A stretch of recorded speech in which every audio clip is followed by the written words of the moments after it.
Hola chicos, bueno, vamos a ver la explicación del tema 11.1, que es la creación del Estado franquista, así en estos vídeos más rápidos. Bueno, aquí tenéis los materiales, ¿vale? Gracias a Clara Sánchez Pedraza que me los ha dejado porque yo los tenía mucho más en sucio y así lo podemos ver mucho más clarito, ¿vale? Son sus propios apuntes. Bueno, al principio lo que quería explicaros es que tras la guerra no hay paz, sino que hay victoria, ¿vale? Las características de la guerra civil hicieron que no se buscase una reconciliación después de la guerra, sino la imposición de la visión del bando vencedor. ¿De acuerdo? Ya sabéis que la guerra civil fue una guerra de ideas, una guerra en cierto sentido de exterminio, que buscaba la eliminación incluso física del disidente, del que pensaba lo contrario, ¿vale? Y esto va a seguir cuando acabe la guerra, ¿vale? Va a implantarse, digamos, la victoria, no va a haber reconciliación, ni acuerdos, ni concesiones con los vencidos, sino que los vencidos van a ser expulsados, perseguidos y eliminados, ¿vale? Es más, la represión va a continuar después de la guerra, ¿vale? Esto lo vamos a ver ahora un momento.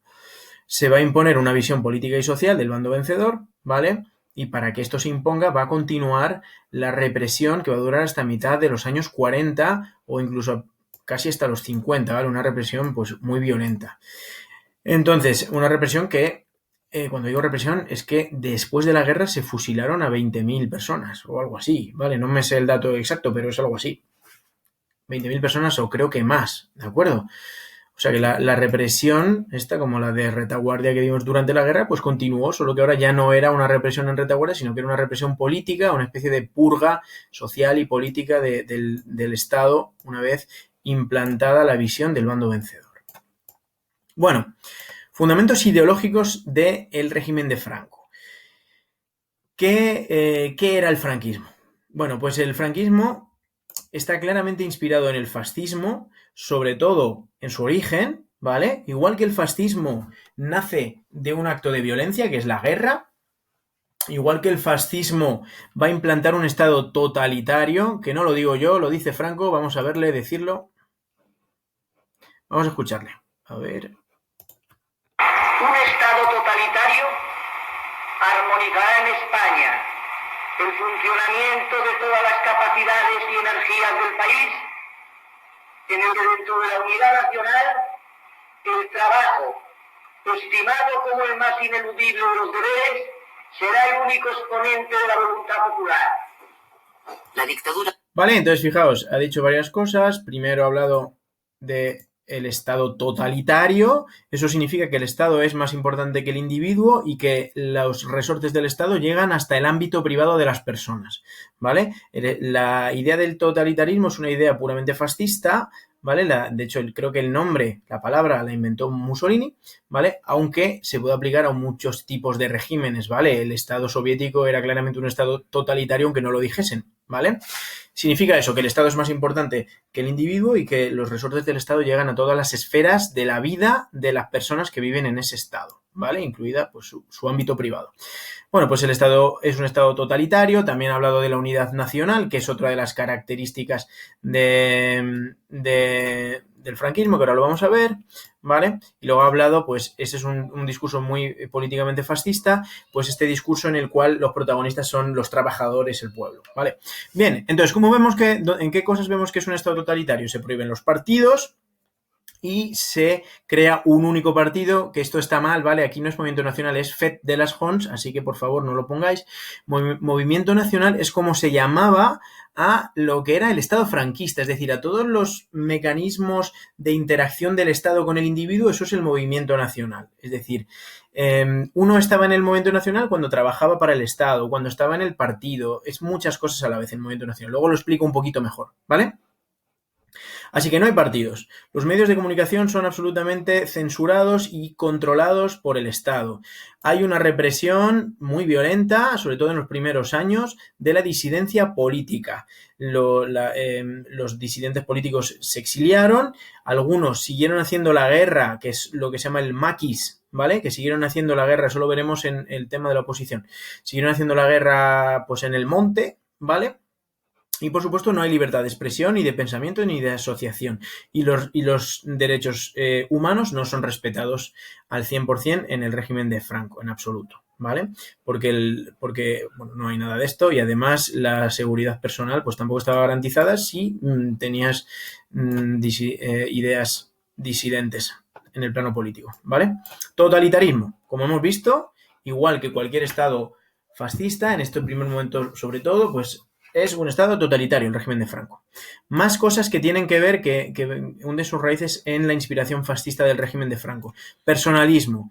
El régimen de Franco es, más que fascista, es franquista, porque se articula en torno a la persona misma de Franco, del dictador, ¿vale?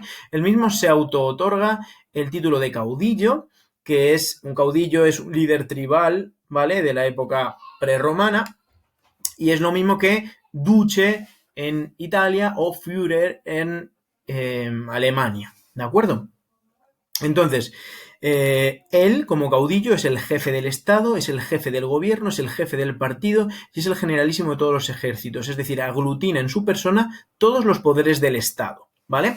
Además de esto, Franco se presenta a sí mismo con un carácter mesiánico, es decir, como por ejemplo, en los regímenes fascistas que eran ateos, pues no es Dios el que envía a Mussolini o a Hitler, sino como el destino del pueblo, ¿vale? Bueno, aquí como otra de las características es el catolicismo, que ahora lo vamos a ver, pues el mesianismo de Franco tiene un carácter católico. Entonces, de alguna manera, Franco se autopresenta como un enviado por Dios para hacer una misión. Y eso está muy enraizado, ¿vale? Con el carácter de cruzada que se le dio a la guerra civil. Fijaos, este es un cartel de propaganda, no sé exactamente de qué año será, pero me imagino que será durante la guerra, un poco después, y pone la cruzada, quizás un año después de que se acabase la guerra. Cruzada, España y con la cruz, España orientador espiritual del mundo, ¿vale? Este carácter de cruzada que se le otorgó a la guerra civil como una especie de lucha del bien contra el mal, de Dios contra los ateos o incluso la maldad o algo así, pues estaba fuertemente enraizada en la propaganda institucional del régimen de Franco y además estaba reforzada por la propia Iglesia Católica, ¿vale? Fijaos, esto es una alegoría de Franco en la que él aparece pues como un cruzado vestido de forma medieval, aparecen los distintos componentes del movimiento nacional, ¿vale? Pues los falangistas, los carlistas por aquí, los regulares, aquí más falangistas, luego los religiosos, un mezcladillo ahí de todas las cosas, ¿vale? En donde Franco, que está aquí debajo del caballo de Santiago, pues se identifica con Santiago, que es la mitología, ¿no? En la tradición católica pues expulsó a los musulmanes y no sé cuántos, pues él se enraiza en eso, ¿no? Y aquí fijaos un fraile prácticamente rezándole a Franco, ¿no? Bueno, la Iglesia Católica, que había sido durísimamente perseguida con extrema violencia durante la Segunda República y durante la época de la Guerra Civil, pues recibió a Franco con los brazos abiertos y le concedió este halo de mesianismo religioso, ¿vale? Aquí tenéis otro ejemplo en las manifestaciones públicas de la iglesia que acudía a Franco, se le ponía un palio, que es una cosa, un símbolo que se le da a lo sagrado, ¿vale? Desplazarlo cubierto por este objeto que significa, bueno, pues aquí vemos cómo el carácter mesiánico de Franco y de su lucha y de su movimiento pues tienen este fuerte carácter religioso, en este caso católico, ¿vale? En los regímenes fascistas esto existía también, pero es un carácter religioso ateo. Esto suena un poco raro, pero no es tan raro, ¿vale? Se quita a Dios y se pone la ideología del partido y ya está, ¿vale? Pero bueno, aquí se enraiza en el catolicismo. Más rasgos que nos hablan de una inspiración claramente fascista del franquismo. Una concepción corporativa del Estado, ¿vale? La forma en que se organizó el Estado franquista fue de una forma corporativista, ¿vale? El corporativismo es una alternativa a el problema de la lucha de clases, ¿vale? Es una concepción que asumieron los fascistas. Todo esto viene del fascismo italiano, no del alemán nazi, ¿vale? Está mucho más inspirada la España de Franco en el fascismo italiano que en el nazi. Bueno, el corporativismo era una idea que proponía que la sociedad era como un cuerpo, ¿vale? Y cada parte tiene una función y se intentaba de una manera como vertical interconectar todas las distintas corporaciones del Estado para evitar la lucha de clases y los conflictos y buscar la armonización social, ¿vale? Bueno, en el fondo es una cosa un poco falaciosa porque al final justifica que unos estén abajo, otros estén arriba. Bueno, esta es un poco la concepción teórica a nivel político y social del régimen de Franco, ¿vale? Ahora vamos a ver cosas por las cuales no podemos decir que el régimen de Franco sea exactamente fascista, porque tiene ciertas cosas que son incompatibles con un fascismo 100% puro. Por eso yo creo que es mucho más correcto decir que es de inspiración fascista que decir que es directamente fascista, ¿vale? Vamos a ver cosas que están en el régimen de Franco y que son vertebrales, son totalmente súper importantes y que no están dentro del fascismo. Tradicionalismo y catolicismo. El tradicionalismo que viene sobre todo de los componentes carlistas del movimiento, ¿vale? Y el catolicismo. El catolicismo no es compatible con el fascismo puro, ¿vale? El fascismo puro es antirreligioso y de hecho la Alemania nazi persiguió a los creyentes, ¿vale? Intentó acabar con la religión, porque la religión nueva era el propio Estado y el propio partido, ¿vale? Entonces, tradicionalismo y catolicismo, súper vertebrador dentro del movimiento de Franco. Antirreformismo y antiprogresismo. Esto es clarísimo, ¿vale? De hecho, el origen del nacimiento del golpe de Estado tiene que ver con esa voluntad de revertir las reformas de la Segunda República, ¿vale? Y antiprogresismo porque se consideran esos cambios, que muchas veces estos cambios los llamamos progreso, pues como errores, como cosas que no deberían pasar, ¿vale? ¿En qué concepto se aglutina, se cristaliza todas estas ideas de tradicionalismo y catolicismo? En algo que se llamó nacionalcatolicismo, que es una especie de mezcla entre la política de Franco y la religión católica, digamos, organizada o configurada de manera franquista, ¿vale? Era una mezcla de política y religión que eran inseparables, ¿vale? Se mezclaban una con otra, el Estado y la Iglesia estaban mezclados y la moral católica y la práctica católica se mezclaba con la vida social y política del Estado, ¿vale? Eso es lo que se llamó el nacionalcatolicismo, que era una mezcla de el movimiento políticamente franquista y la Iglesia y la doctrina, bueno, la fe católica, pero orientada hacia y configurada para funcionar dentro de esa doctrina política de Franco, ¿vale? La Iglesia dicta la moral de la moral social, ¿vale? Y le da ese apoyo, ese armazón ideológico al movimiento de Franco, que se considera como una cruzada y a Franco como un líder de esa cruzada, ¿vale? Bueno, el carácter contrarrevolucionario del régimen de Franco, cuando se acaba la guerra ya no hay revolución con la que acabar, porque se ha acabado ya con la guerra, ¿vale? Entonces, el contrarrevolucionismo del movimiento de Franco va a acabar convirtiéndose en un anticomunismo, ¿vale? Entonces, esto está muy, muy, muy marcado en la ideología franquista desde el principio. Y luego vamos a ver que esto va a tener efectos políticos posteriores.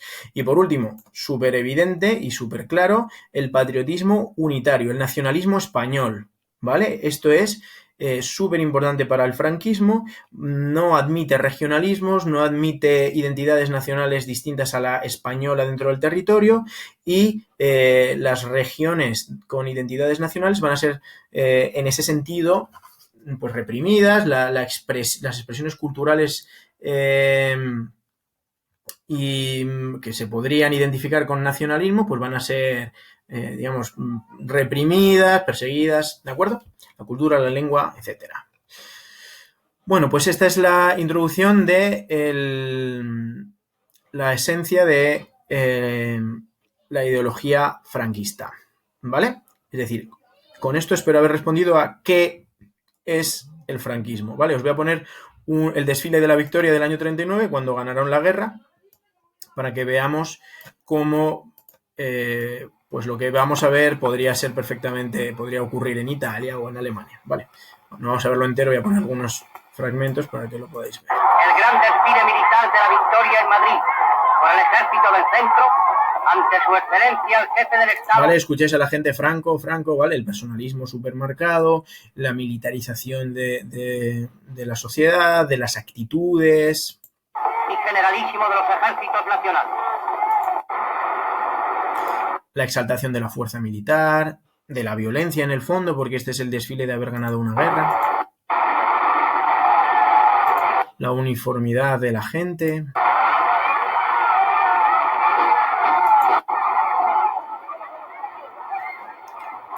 Luego se construye este arco, ¿vale? Con esta tribuna de autoridades donde Franco está él mismo, ¿no? Pues de una manera física y visual, pues por encima de los demás. Aquí están, pues la verdad es que no sé quiénes son estos. Luego están las autoridades militares y él por encima de los otros, ¿vale? Franco, Franco, Franco, Franco. Las banderas de España ahí multiplicadas. Por aquí hay una bandera carlista también, ¿vale?